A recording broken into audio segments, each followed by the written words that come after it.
So we have two questions here. Can we have more Quran nights, and can there be more fiqh classes?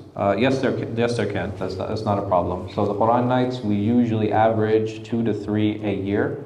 Sometimes we have a youth Quran night where we have the young reciters. They'll come and they'll recite.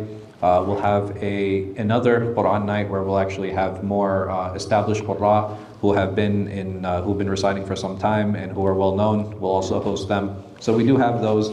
So my question is, every time there's a request for something, I have no problem taking that request. But what I would like is, I would like whoever is asking for this, I would actually like them to email me and then tell me how they would like to help facilitate that and how they would like to attend these things.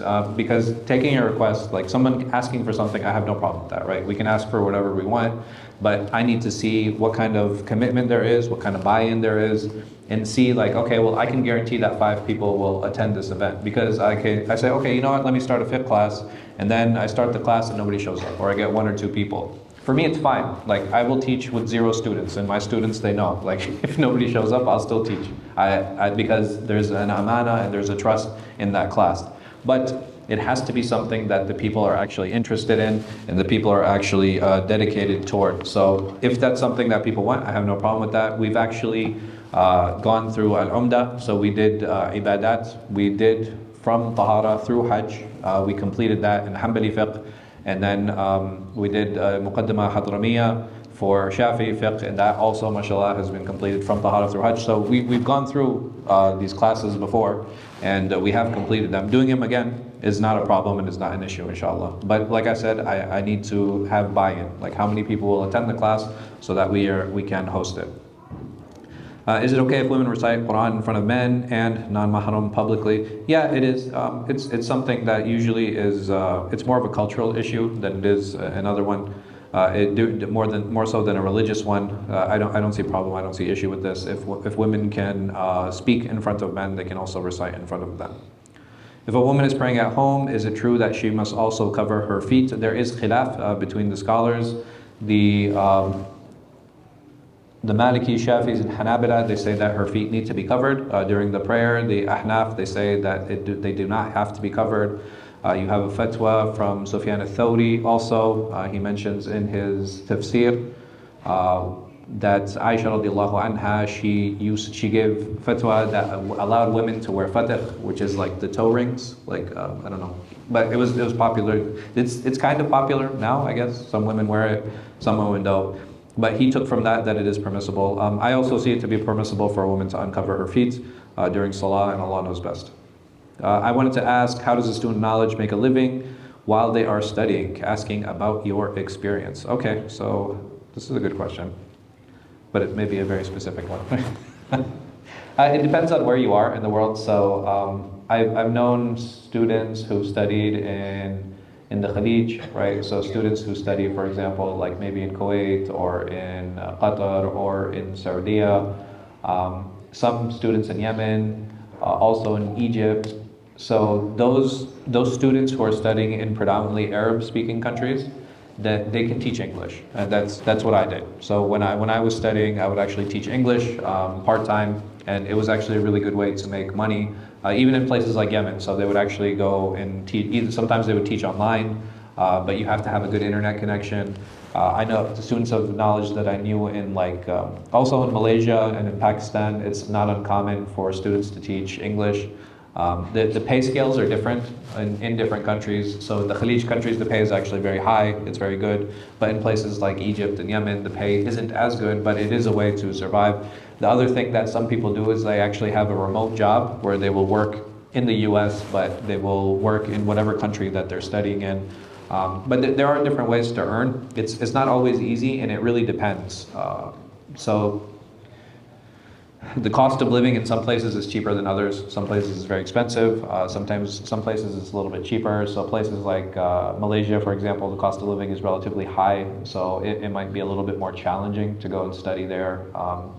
And most of the students that I know who went there, they went to go study at the universities, the Islamic universities that are there. In the Khalij, it's a little bit easier.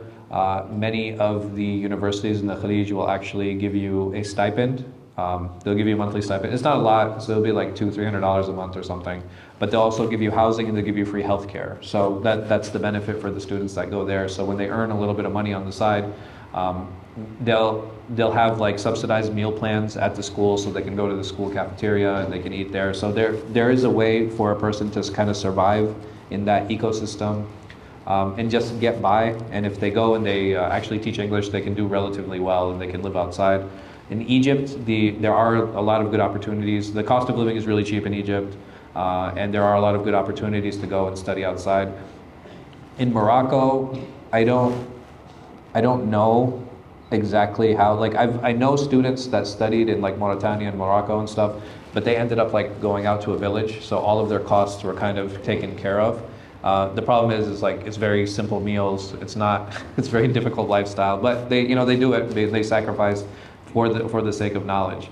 As an individual, when you're single, it's easier, right? Because you don't have families that are reliant on you. The moment that you get married and you have children, it's a little bit more demanding, right? I can sacrifice, right? I might be okay with eating just plain rice or just like, plain food for a week at a time, or having electricity for only a few hours a day. But sometimes putting that burden on our family it's not always realistic. Not all of them can deal with that. So I think as an individual, as a student, that student needs to decide what level of sacrifice am I willing to put in. The other question that needs to be asked is like, okay, well, what kind of sacrifice am I doing right now? So if I live in a one-bedroom apartment or a studio apartment myself, and I live in a nice area, and like I go out to eat every day, and I always like need to have my Starbucks, and like I have like an unlimited phone plan, right? Like for internet, can I go and live in a place where there's no electricity?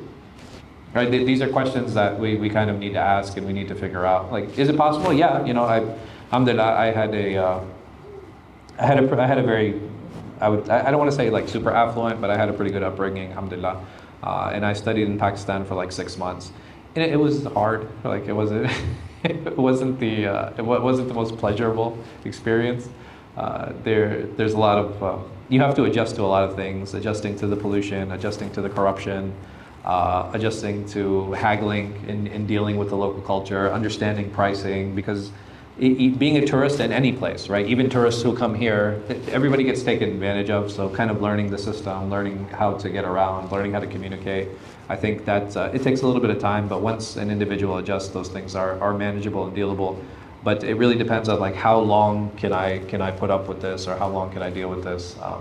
I had my own issues in Saudi. It took me a long time to learn how to deal with Saudis, right? Because they're half of the population is employed by the government. And for those of you that have dealt with government workers in the United States, you understand how poor the service is in those spaces. So those of you who might have gone to the passport office or to the DMV or to the post office, the services are generally poor. So just imagine most of the country being government services. And the quality of those services tend not to be good. So learning how to communicate and learning how to get by and understanding that there are very specific work hours you can deal with. Again, a lot of it is adjustment, and I think that's more difficult than figuring out how to earn, and Allah knows best.